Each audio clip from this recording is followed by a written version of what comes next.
হাসপাতালের জলাতঙ্কে সেবা প্রদান করা কক্ষটিতে কুকুর, বিড়াল সহ অন্যান্য প্রাণীর কামড়ে আহত রোগীরা ভ্যাকসিন নেয়ার জন্য অপেক্ষা করছেন। অনেককেই টিকা দিচ্ছেন কর্মরতরা।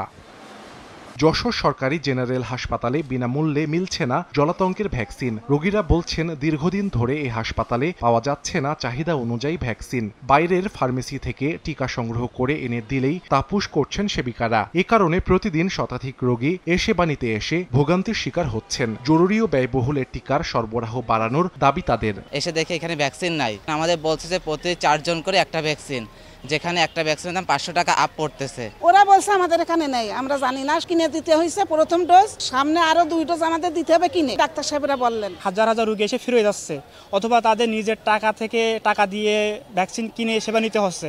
তাহলে সরকারি আমাদের এই প্রতিষ্ঠান থেকে অর্থ কি কিনেই নেওয়া লাগে আমাদের। এখানে কোনো সাপ্লাই, এত বড় একটা হাসপাতালে আমরা সাধারণ জনগণ কোনো সাপ্লাইয়ের কোনো কিছুই পাই না এখানে। সেবিকাদের দাবি, গত 1 মাস ধরে ভ্যাকসিন সংকট চলছে, আর হাসপাতাল কর্তৃপক্ষ বলছে টিকাটি সরবরাহ পেতে চাহিদাপত্র দেয়া হয়েছে। 15ই অক্টোবর থেকে সাপ্লাই নেই, এর আগ পর্যন্ত সাপ্লাই ছিল। এখন যেহেতু আমাদের নেই, উদ্বোধন কর্মকর্তাকে জানাইছি, ওরা বলছে যে আসবে, তাড়াতাড়ি চলে আসবে, এখনো আসেনি। হাতে পাইলে আমরা আবারও তাকে ফিরিয়ে দেবো। জলাতঙ্ক রোগ প্রতিরোধের যে ভ্যাকসিনটা, এটা আমার বেশ কিছুদিন নাই আমাদের হাসপাতালে সাপ্লাই। আমরা যথাসময়ে চাহিদা দিয়েছি।